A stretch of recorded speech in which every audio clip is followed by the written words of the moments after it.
네, 오늘 우리가 읽은 이 본문 말씀은 예수님께서 오병이어의 이적을 베푸시고 계시는 모습을 우리에게 증거해주고 있습니다. 오병이어라고 하는 것은 우리가 잘 아는 것처럼 떡 5개와 물고기 2마리, 그것으로 남자만 5,000명. 오늘 본문에는 남자만 말씀하고 있는데요. 다른 복음서를 보게 되면 여자와 아이도 있었고 그들 외에 남자만 5,000명이라고 말한 것을 통해서 여자와 아이까지 포함하면 대략 10,000명 이상 되는 엄청난 사람들을 먹이고, 그리고 오늘 본문 보게 되면 12바구니에 남는 놀라운 역사가 일어나고 있음을 우리에게 가르쳐주고 있습니다. 그래서 오늘 본문 14절부터 보게 되면 이는 남자가 한 5,000명 됨이더라. 그리고 15절부터 보게 되면 제자들이 이렇게 하여 다 앉힌 후 예수께서 떡 5개와 물고기 2마리를 가지사, 오병이어인데요, 하늘을 우러러 축사하시고 떼어 제자들에게 주어 무리에게 나누어 주게 하시니 먹고 다 배불렀더라. 그 남은 조각을 12바구니에 거두니라 라고 말씀해주고 있습니다. 우리가 잘 아는 것처럼 이 본문에 나오는 이 사건, 오병이어의 사건은 사복음서, 마태, 마가, 누가, 요한, 바로 이 사복음서에 다 기록이 되어 있는데요, 그만큼 중요하고 그리고 잘 알려진 사건이라는 것을 우리에게 말해주고 있습니다. 물론 한 본문에만 기록이 되어도 중요하고 또 그것이 사실이고 의미가 있겠지만, 이렇게 네 복음서에 다 기록되었다는 것은 많은 사람들이 그 사실을 알고 있었고 또 그만큼 중요하게 다루고 있는 사건이라는 것을 알 수 있습니다. 그리고 이 오병이어의 사건은 많은 사람들이 알고 있는 유명한 사건이라고 말씀드릴 수 있는데요, 물론 유명하다는 말이 인간적인 유명함이 아니라 많은 사람들에게 알려져 있는 사건이라고 말씀드릴 수 있는데, 왜냐하면 오늘 본문에 나타난 것처럼 최소한 5,000명 이상이 이 사건을 알고 있었고, 왜냐하면 먹은 사람들이 그 정도 되기 때문에 10,000명 이상, 그리고 그들의 가족이라든지 또 그들이 증거했을 때 소문을 듣고서 이 사건에 대해서 알고 있는 사람들이 많았다는 사실을 우리가 알 수 있습니다. 즉 오병이어의 이 사건은 숨기거나 부인할 수 없는 사건이라는 것을 알게 되는데요, 즉 꾸며낸 이야기가 아니라 실제 이야기일 뿐만 아니라 많은 사람들이 알고 있는 내용이라는 것을 우리에게 말해주고 있습니다. 또한 오늘 본문에 나타난 이 사건은 예수님의 공생의 기간 동안에 예수님께서 행하신 일, 곧 사역 가운데 하나로서 공통적인 예수님이 하신 많은 일들이 있는데요, 그 중에 하나인데요, 이것들과 함께 공통적인 특징을 가지고 있을 뿐만 아니라 또한 특별하고 독특한 특징도 가지고 있다고 말씀드릴 수 있습니다. 즉 오병이어의 사건은 보편적인 면도 있고 특수한 면도 있다는 사실을 우리는 알게 되는데요, 우리가 아는 것처럼 예수님께서 공생의 기간 동안에 하신 일을 크게 두 가지로 나눈다면 하나님의 말씀을 증거하시고 그리고 여러 가지 이적을 베푸시는 일들을 행하셨습니다. 즉 죽으시기 전까지 예수님이 하신 일은 말씀을 증거하시고 그 다음에 이제 이적을 행하셨는데요, 이 이적과 기사는 앞에서 증거했던 그 말씀, 그것이 진리라는 것을 확증하는 차원에서 예수님께서 행하신 일이라는 것을 우리가 알고 있습니다. 그리고 더 나아가서 예수님이 행하신 모든 이적들은 바로 예수님이 누구신지, 즉 당신 자신이 하나님의 아들이시고 그리스도시라는 사실을 드러내는 표적적인 차원에서 이루어졌다는 것을 우리가 알게 됩니다. 즉 오늘 본문에 나타난 이 오병이어도 어떤 의미에서는 예수님께서 복음을 증거하신 후에 그 복음을 확증시켜주고 사람들로 하여금 믿을 수 있도록 보증적인 차원에서 표적적으로 보여주신 사건이라고 말씀드릴 수 있고요, 또 당신 자신이 누구신가를 드러내는 그런 표적으로서 이 일을 행하셨다고 말씀드릴 수 있습니다. 이것은 이 일뿐만 아니라 우리가 아는 것처럼 예수님이 행하신 많은 일들, 병을 고치고 귀신을 쫓아내고 무리를 걸으시고 또 여러 가지 많은 이적과 기사를 행하셨는데요, 이 모든 것들이 드러내는 일종의 특징이라고 말씀드릴 수 있습니다.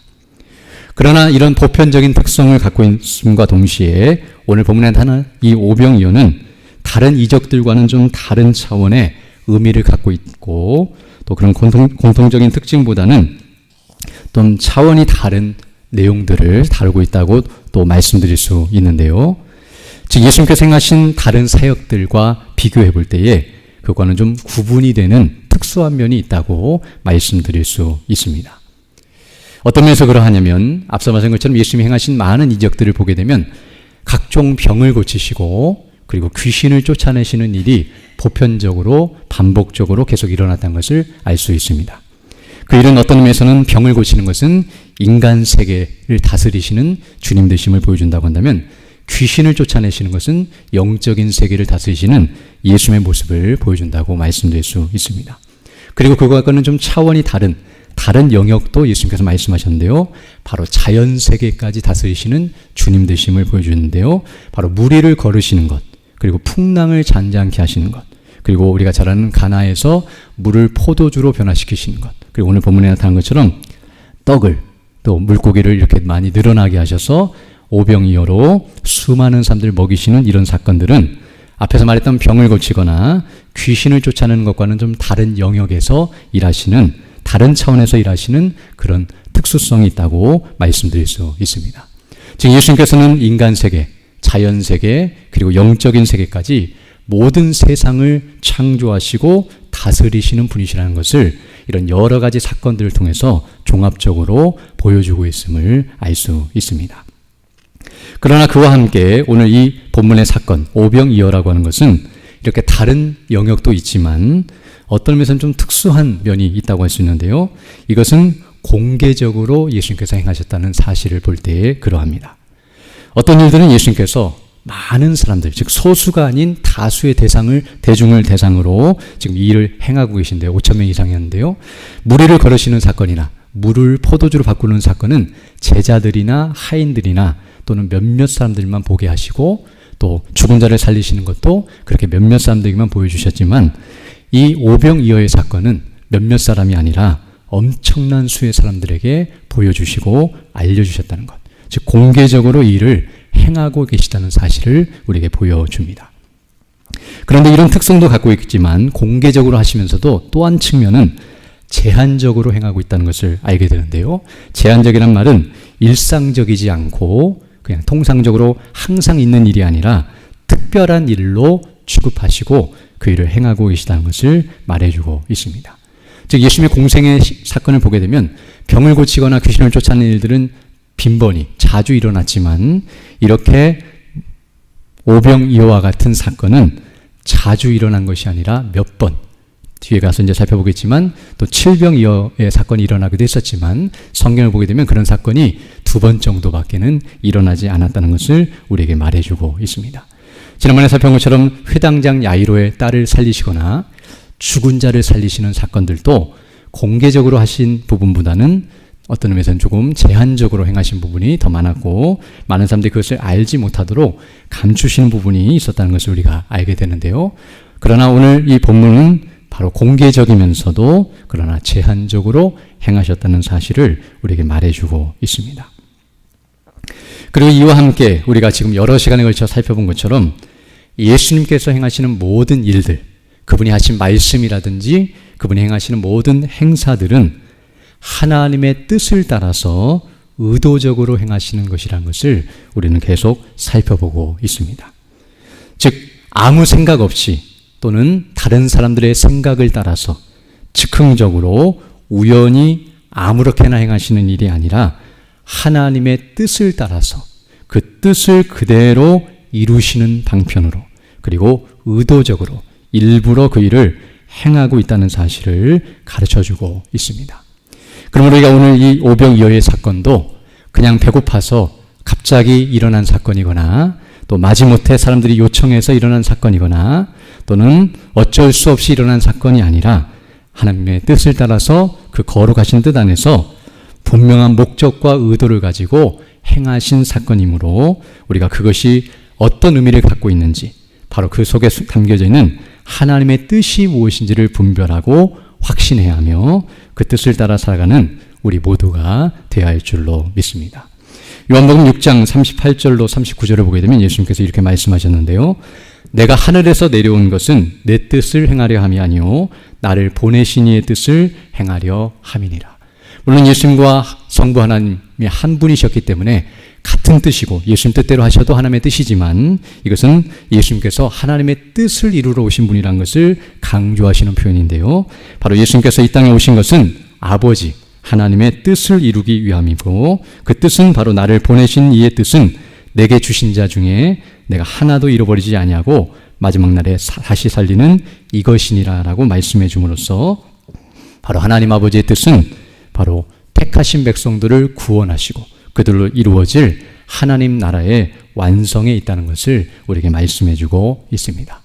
그러면서 예수님께서는 요한복음 4장 34절에서 말씀하시기를 예수께서 이르시되 나의 양식은 나를 보내신 이의 뜻을 행하며 그의 일을 온전히 이루는 이것이니라 라고 말씀해 줌으로써 예수님이 이 땅에 존재하시고 살아가시는 모든 의미와 이유는 바로 하나님의 뜻을 이루는 데 있었다는 사실. 그러므로 그런 연장선 속에서 오늘 오병이어의 사건이 일어나고 있다는 것을 생각하면서 이 일을 행하게 하시는 하나님의 뜻이 무엇인지, 이걸 통해서 우리에게 드러내시고자 하시는 하나님의 뜻이 무엇인지를 주목하면서 우리도 그 뜻을 따라 순종하며 살아가는 그런 은혜의 자리로 나아가는 일들이 있기를 간절히 소망합니다. 그럼 이제 오늘 본문을 보게 되면 먼저 10절부터 오늘 17절까지 말씀을 읽었는데요.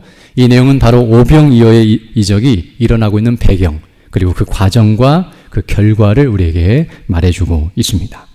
먼저 간단하게 살펴보면 10절부터 보게 되면 이렇게 말씀하고 있는데요.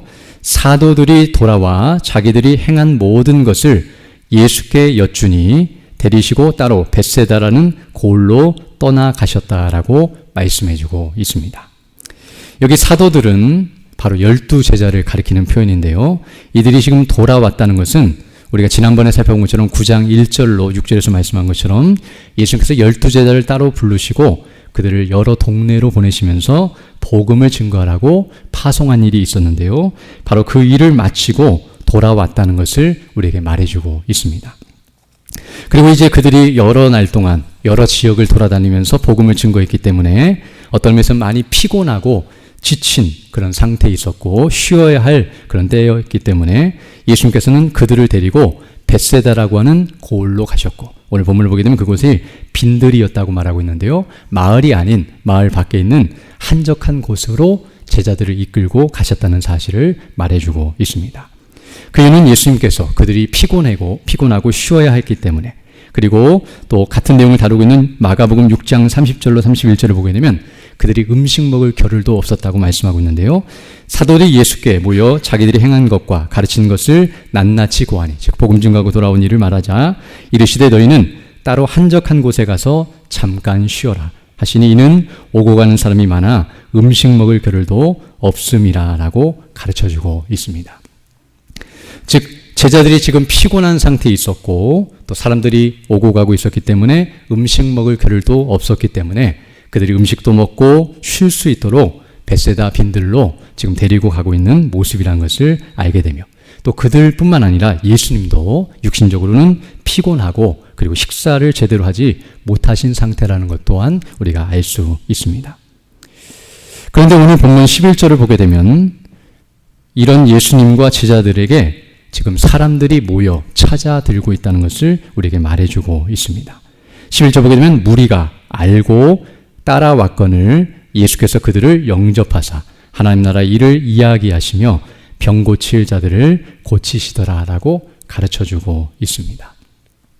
어떤 의미에서 예수님께서는 휴식을 취하기 위해 한적한 곳으로 가셨지만 예수님이 어디 계신다는 소문이 퍼져나갔고, 그리고 수많은 무리, 오늘 본문을 보게 되면 남자만 5,000명이니까요. 엄청난 수의 사람들이 그 예수님을 만나기 위해 몰려들었다는 것을 말해주고 있습니다.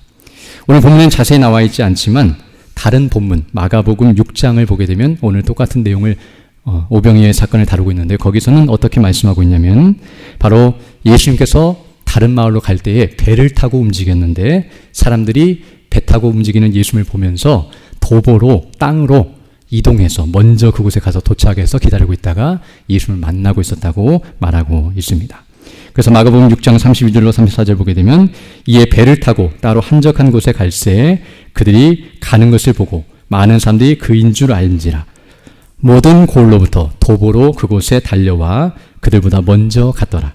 예수께서 나오사 큰 무리를 보시고 그 목자 없는 양 같음을 인하여 불쌍히 여기사 이에 여러 가지로 가르치시더라라고 말씀해주고 있습니다.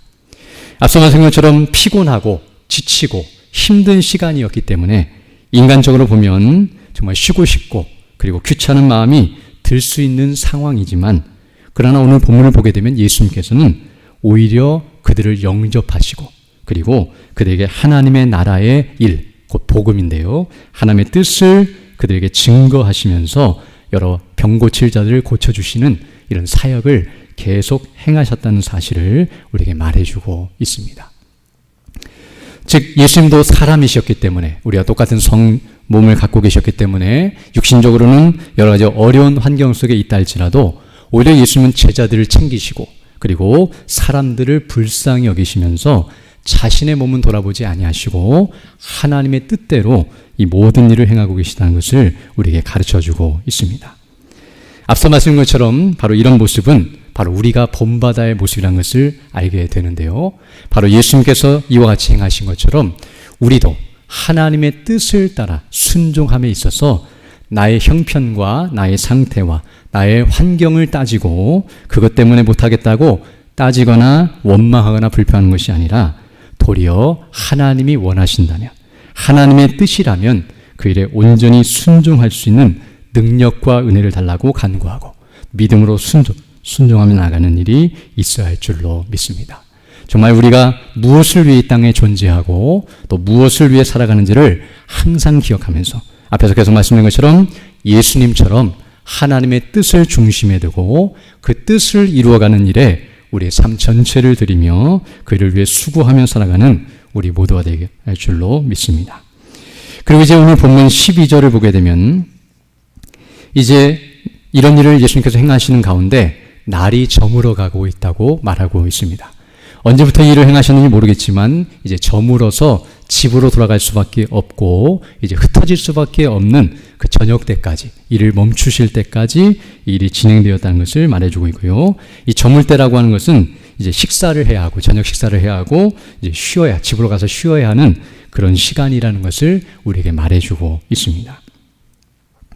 그래서 이제 제자들은 예수님께 와서 지금 때가 이러하니 이제 모여든 사람들을 빨리 돌려보내 주십시오. 오늘날과 같이 조명이 있거나 교통수단이 잘 발달된 것이 아니기 때문에 이들이 집까지 찾아가고 돌아가기 위해서는 시간이 걸리고 어두워지기 전에 빨리 돌아가서 식사를 해야 하고 또 쉬어야 하기 때문에 제자들은 어떤 의미에서는 사람들을 생각하며 또 여러 가지 여건들을 보면서 바르게 예수님께 요청하고 있었음을 알 수 있습니다.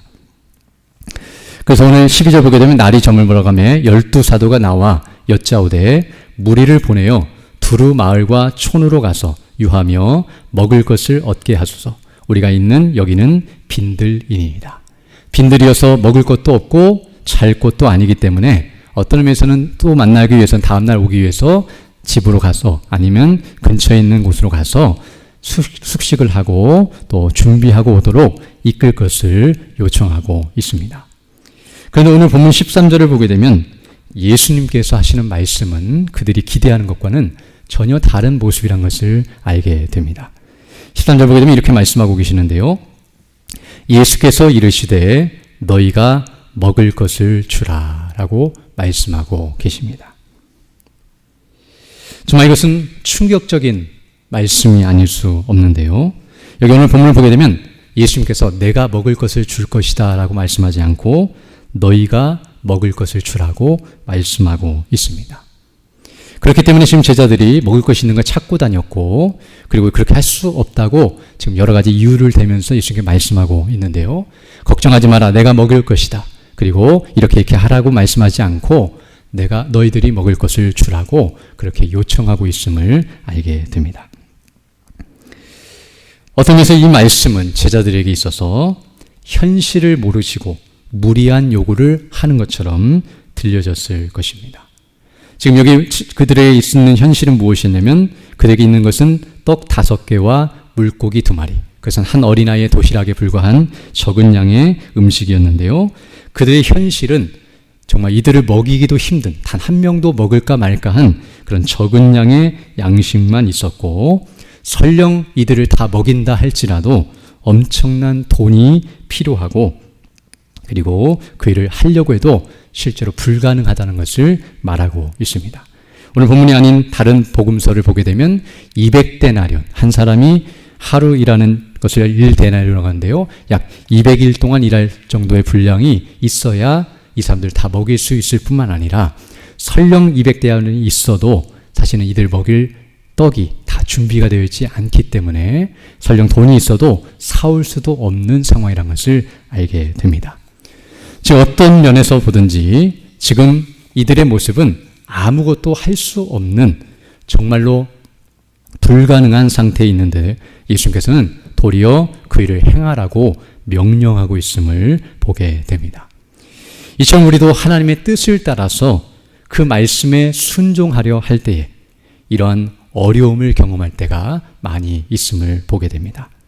즉 우리가 성경을 통해서 하나님께서 우리에게 이러이런 일을 행하라라고 율법을 통해서나 또 여러 가지 주님께서 우리에게 명령하시는 일들을 우리가 실제로 행하려 할 때에 성경을 마치 우리의 현실이나 우리의 상황을 전혀 모르는 것처럼 거기에 대해서 우리의 현실과는 동떨어지고 감당하기 힘든 요구를 하는 것처럼 느껴질 때가 많이 있습니다. 즉 성경에서 하나님의 뜻은, 하나님의 말씀은 현실을 무시하거나 무관심한 것처럼 보여지고 우리의 상황과 환경과 조건은 전혀 고려하지 않고 오직 하나님께서 원하시는 대로만 행하시려 한다는 그런 마음이 들 수 있는 상황이 있다는 것을 보게 됩니다.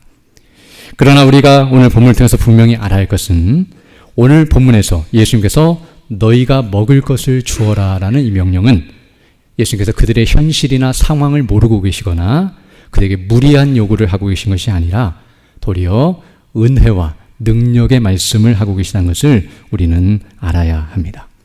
즉 예수님께서 이런 말씀을 하신 진정한 의도와 목적과 이유를 우리는 알아야 하는데요. 예수님께서 이 말씀을 하신 것은 바로 제자들로 하여금 어떤 의미에서는 현실이 어떠함을 더 바르게 깨닫도록 하시고 그리고 그런 현실 속에서 현실을 바라보지 말고 주님을 바라보면서 믿음을 발휘하도록 이끌고 계시는 모습이라고 말씀드릴 수 있습니다. 즉 너희가 먹을 것을 주라라고 명령하심으로 제자들은 처음에 이 말씀을 들었을 때 자기들에게 먹을 것을 줄 것이 없다는 사실, 즉 자기들은 무능력한 존재라는 사실, 스스로는 아무것도 할 수 없는 존재라는 사실을 먼저 깨닫게 되었을 것이고요. 그리고 그 말씀을 들었을 때 그들은 그렇다면 이 명령을 하신 주님을 바라보면서 우리는 못하지만 예수님은 이 일을 행하실 수 있는 분이시다라고 믿고 확신하면서 그분을 의지하며 나아가는 것이 합당한 모습임을 알 수 있습니다. 그러므로 예수님께서 너희가 먹을 것을 주라라고 명령하셨을 때에 제자들이 보여야 할 반응은 첫 번째는 자신들이 할 수 없다는 것을 인정하고 고백하면서도, 즉 앞에서 말한 우리에게는 이것밖에 없습니다. 200데나리온이 필요합니다라고 말하는 것 그 자체가 잘못된 것은 아니지만 그 현실을 인정하고 현실을 확인하고 직시하면서 바르게 자신들이 아무것도 할 수 없는 것을 깨달을 뿐만 아니라 더 나아가서 그 말씀, 그 명령을 하신 예수님을 믿고 그분이 모든 것을 하실 수 있다는 것을 믿고 의지하면서 이렇게 물어야 마땅할 것입니다. 즉 예수님 무엇을 하시기를 원하십니까? 우리에게 이것 먹을 것을 주라고 명령하시지만 우리는 아무것도 할 수 없고 아무것도 없습니다. 그러나 주님께서 이렇게 말씀하셨다는 것은 주님께서 원하시는 뜻이 있으실 텐데 그 뜻이 무엇인지를 가르쳐 주시고 주님이 원하시는 것을 무엇인지를 가르쳐 주옵소서라고 물어야 하고 더 나아가 만약 우리가 주어야 한다면 우리가 어떻게 하기를 원하십니까? 무엇 하기를 원하십니까? 라고 물어야 하며 또 더 나아가서 우리에게 주라고 하셨으니 우리에게 줄 수 있는 능력과 은혜를 달라고 간구하면서 그 일에 순종하려는 믿음을 발휘하는 것이 마땅한 모습이라는 것을 알 수 있습니다. 바로 예수님께서 이렇게 물으신 이유가 바로 거기에 있는데요. 제자들로 하여금 자신들이 할 수 없는 무능력한 상태에 있다는 것을 깨닫게 하실 뿐만 아니라 바로 궁극적으로 예수님께서 그 일을 행하실 것이라는 것을 믿고 의지하며 주님을 믿음으로 순종할 것을 요구하고 계시는 것임을 우리가 알게 됩니다. 여기 너희가 먹을 것을 주라 이 뜻은 어떤 의미에서는 이렇게 말하는 것이라고 하시는데요. 너희는 못하지만 내가 할 것이다. 그리고 내가 하되 너희가 그것을 할 수 있도록 해줄 것이다 라는 의미가 들어있습니다.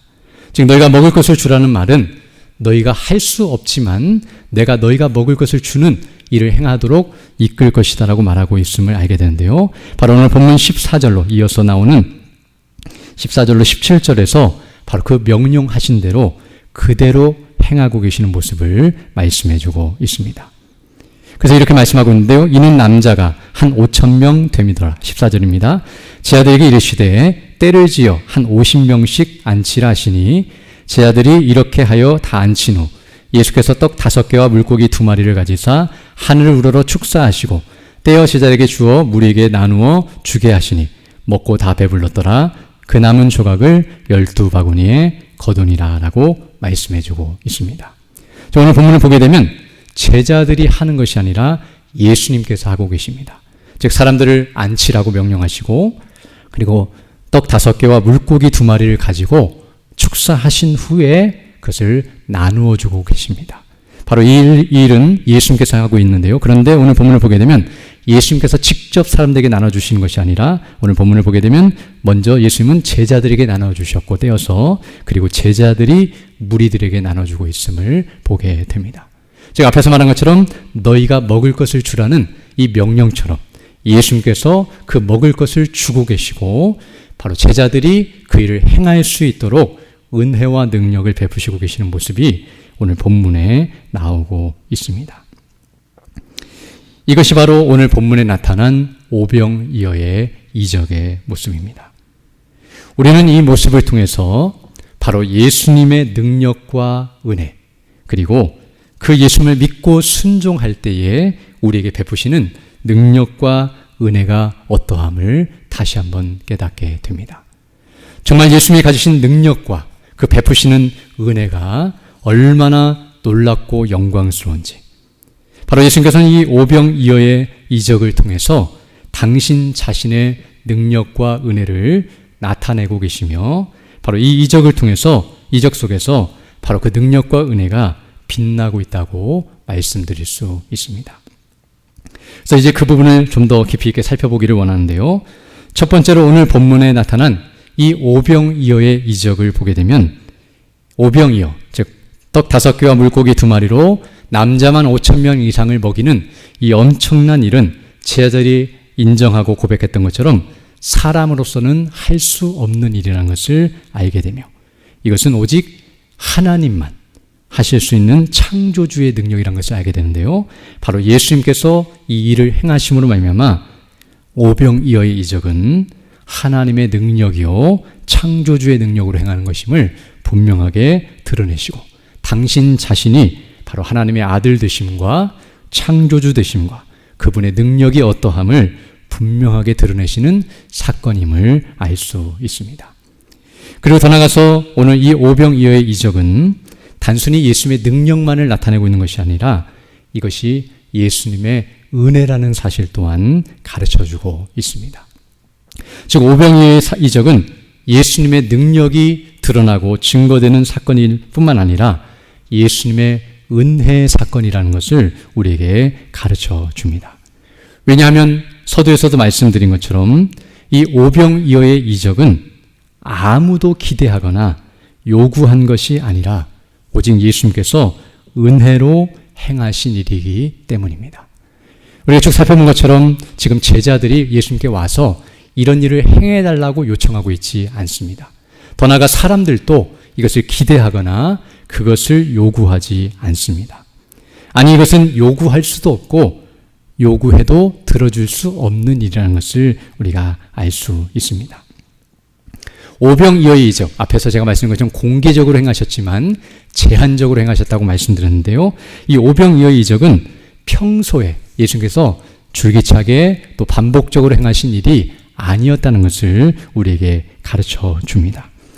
뒤에 또 우리가 마가복음을 보게 되면 8장에서는 1장 1절로 10절과 19절로 20절을 보게 되면 칠병이어의 사건이 나오는데요. 그것은 이 오병이어와는 좀 다른 사건인데 칠병이어로 거기서는 5,000명이 아닌 4,000명을 먹이고 12바구니가 아니라 7광주리가 남는 사건을 말해주고 있습니다. 그리고 예수님께서 그들의 잘못을 지적하시면서 오병이어와 이 칠병이어의 사건을 말하면서 얼마나 그 음식이 남았느냐를 그에게 물으시면서 바리새인의 누룩을 조심하라는 그런 말씀을 하시는 내용이 나오는 것처럼 이 일은 다른 사건이었고 이 일이 일어났다는 것을 우리에게 말해주고 있습니다. 그러나 이 일이 반복적으로 또 그렇게 자주 일어난 것이 아니라는 것을 알게 되는데요. 왜냐하면 앞에서 말한 것처럼 오병이어가 먼저 일어났고 뒤에 칠병이어가 사건이 일어났는데 칠병이어 사건을 보게 되면 이들을 먹이라고 말씀하시고 이들이 이런 상태에 있다고 묻자 제 아들이 어떻게 해야 합니까? 라고 묻고 있는 질문이 나오고 있습니다. 즉 오병이어의 사건을 미리 봤다면 이런 일을 행하신 예수님의 모습을 봤다면 칠병이어 사건에서는 이전에 그런 일을 행하시지 않으셨습니까? 지금도 그렇게 해주십시오라고 요구해야 마땅한데 제 아들은 전혀 그것을 알지 못하고 있었고 또 그렇게 요구하지 않고 있었다는 것을 알게 됩니다. 그것은 어떤 의미에서 예수님께서 경계시키거나 또 그 일을 행하지 않으신다는 것을 알았기 때문이며 만약 예수님께서 이런 일들을 자주 하셨다고 한다면 우리가 복음서를 보게 되면 이들이 시장하여 이삭을 잘라먹는 일이 있었는데요. 굳이 이삭 잘라먹지 않고 있는 것을 불려서 먹게 하시고 또 배고플 때에 얼마든지 이런 이적을 베푸셔서 제 아들이 먹고 마시며 풍족한 삶을 살 수 있었겠지만 복음서를 보게 되면 예수님께서 이런 일들을 행하지 않으셨다는 것을 우리에게 가르쳐주고 있습니다. 제가 말씀드린 것처럼 죽은 자를 살리신 사건도 마찬가지인데요. 죽은 자를 살리신 일도 빈번하게 자주 일었었던 일이라고 한다면 많은 사람들이 죽은 자들을 다 메고 와서 살려달라고 요청하거나 제 아들 가운데 자신의 가족들이 죽었을 때에 살려달라고 요청했겠지만 그런 일이 없었다는 것은 그런 일을 예수님께서 이렇게 그들의 요구를 듣고 들어주시거나 함부로 행하시는 일이 아니었다는 사실을 우리에게 보여줍니다. 그러므로 어떤 의미에서 이 오병이어의 사건은 오늘 본문에 나타난 것처럼 아무도 몰랐고 아무도 기대할 수 없었고 아무도 요청할 수 없었던 일이지만 오히려 예수님께서 그냥 돌려보낼 수 있었지만 그러나 예수님께서 이 일을 의도적으로 행하심을 통해서 바로 예수님은 이 일을 행할 수 있는 능력의 하나님이심을 드러낼 뿐만 아니라 이 일을 행할 수 있는 은혜를 베푸시는 분이라는 것 또한 가르쳐주고 있음을 알게 됩니다.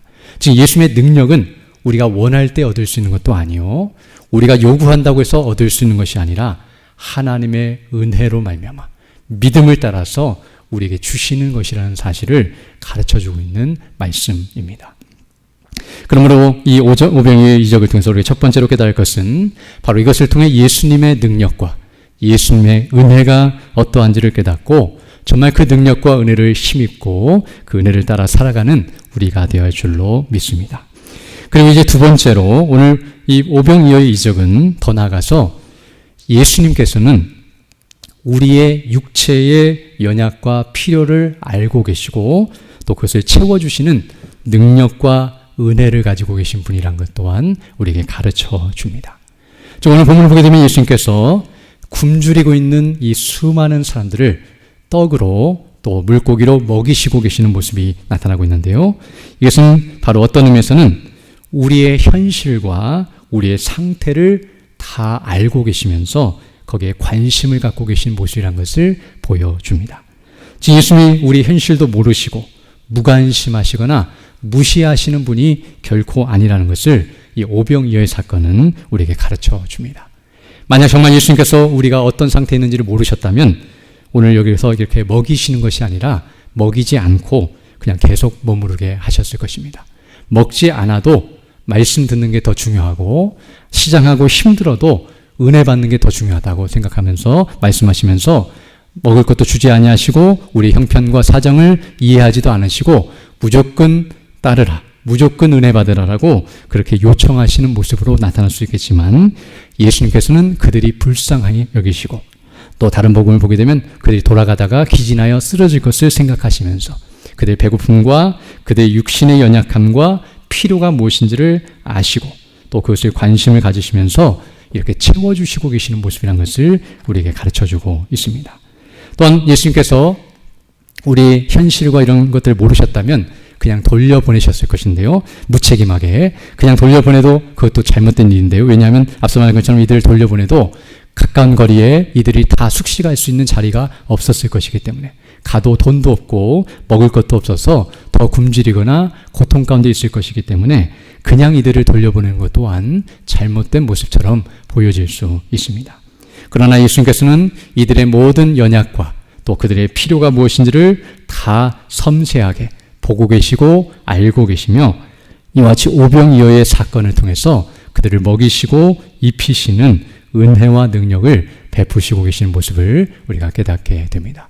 이걸 통해서 어떤 의미에서는 바로 하나님께서 우리를 이 땅에 이 지상생애를 살아가는 동안 그저 영적인 문제만을 주목하고 그것만을 위해서 살도록 요구하시는 것이 아니라 우리의 모든 필요와 먹을 것, 입을 것, 마실 것, 또 이방인들에게 필요한 것을 아시는 것처럼 우리에게 필요한 모든 것이 무엇인지 아시고 이와 같이 능력으로 은혜로 풍성하게 채워주실 수 있는 분이시라는 사실 또한 오병이어의 사건은 우리에게 가르쳐주고 있습니다.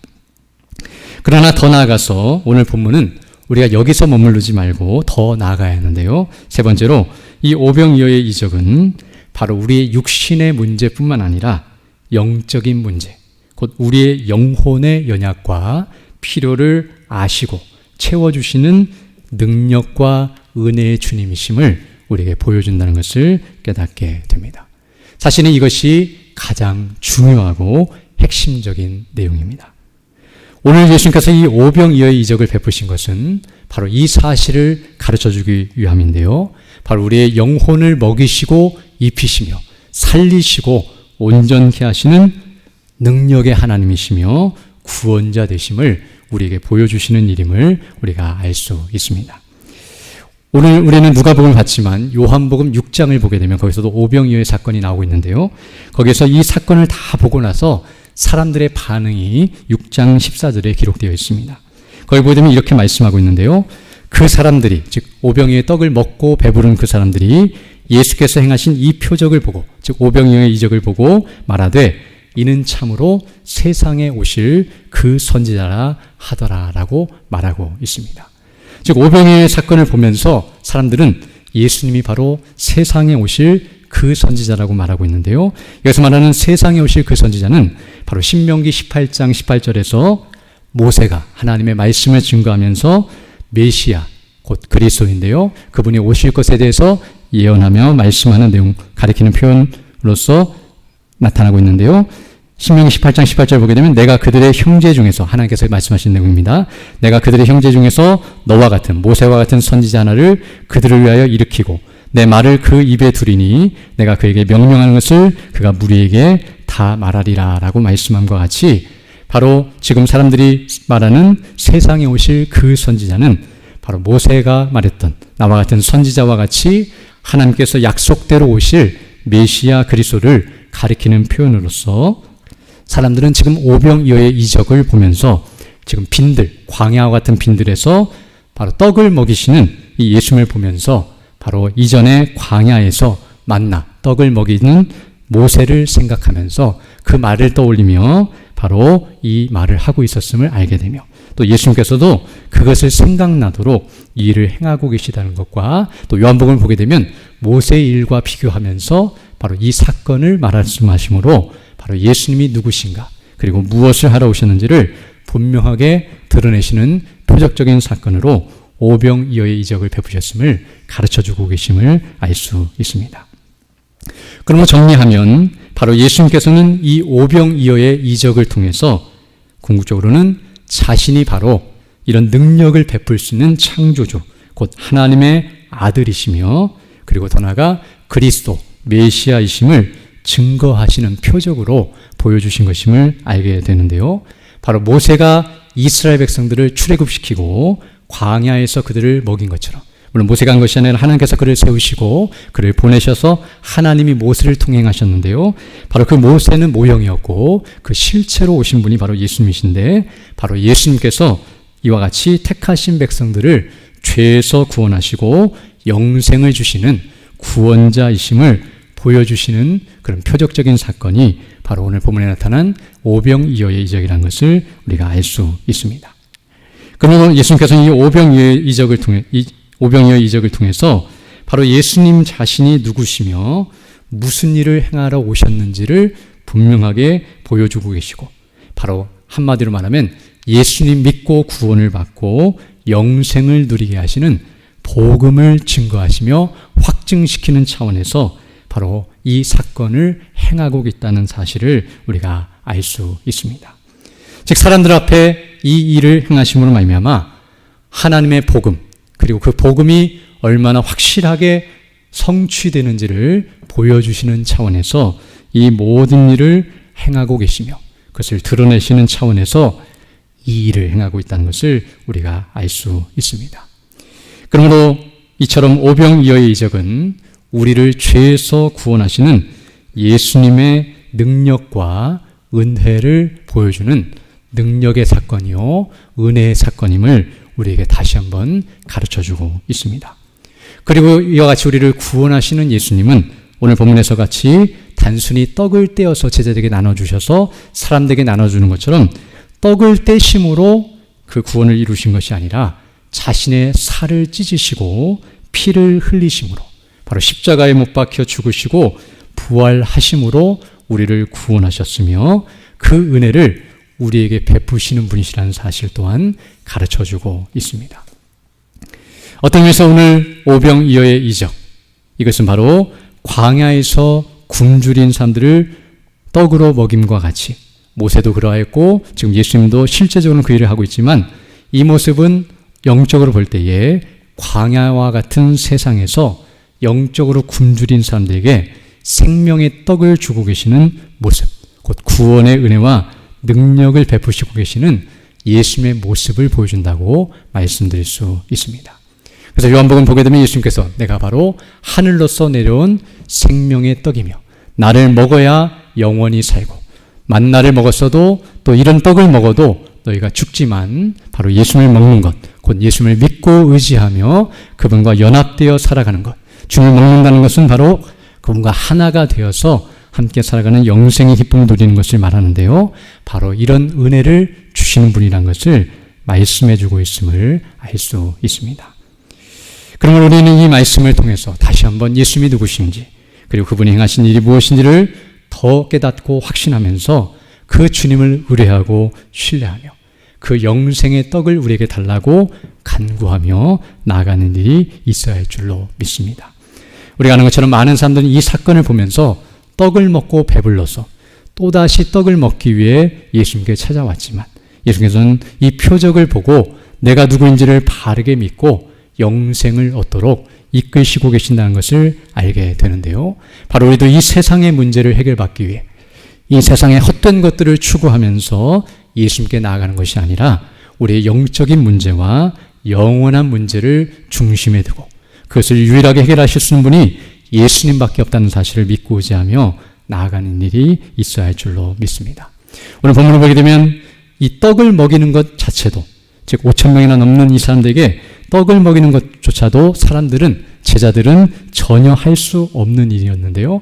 그러나 죄에서 우리를 구원하고 이 영생을 먹이는 이 놀라운 일은 사람으로서는 할 수 없는 일이며 오히려 예수님께서 오늘 본문에서 이와 같이 그들을 먹이시고 이와 같이 능력을 베푸시고 은혜를 베푸시는 모습을 통해서 우리 스스로는 전혀 할 수 없지만 구원을 베푸실 능력과 은혜가 우리 주 예수 그리스도께 있고 하나님께 있고 성령님께 있다는 사실을 우리에게 가르쳐주면서 우리와 하여금 그 일을 행하도록 이끌고 있다는 사실을 깨닫게 됩니다. 더 나아가 오늘 본문을 보게 되면 너희가 먹을 것을 주어라고 말씀하신 것처럼 수많은 사람들이 이 영생을 얻기 위하여 갈급해하고 또 그 은혜를 사모하고 있지만 우리는 우리 스스로에게서는 그 능력이 없지만 우리 주 예수 그리스도를 믿음으로 우리가 구원을 받고 그 능력과 은혜를 힘입을 때에만 우리가 주님으로부터 그 은혜를 힘입고 그 능력 되신 예수님을 사람들에게 나누어 줄 수 있고 증거할 수 있고 또 그분을 드러내므로 말미암아 수많은 사람들이 그 은혜 가운데 거하며 하나님께 영광을 돌릴 수 있다는 사실을 우리가 기억하면서 우리도 이런 은혜와 능력을 의지하며 먼저는 우리가 예수님을 믿음으로 구원을 받고 이 능력과 은혜 안에 거할 뿐만 아니라 복음을 증거하면서 이 능력과 은혜를 힘입어 살아가는 우리 모두가 되어야 할 줄로 믿습니다. 이 은혜를 달라고 간구하시며 살아가는 우리 모두가 되기를 간절히 소망합니다. 함께 기도드리겠습니다. 걸어가시고 자비로우신 아버지 하나님 감사를 드립니다.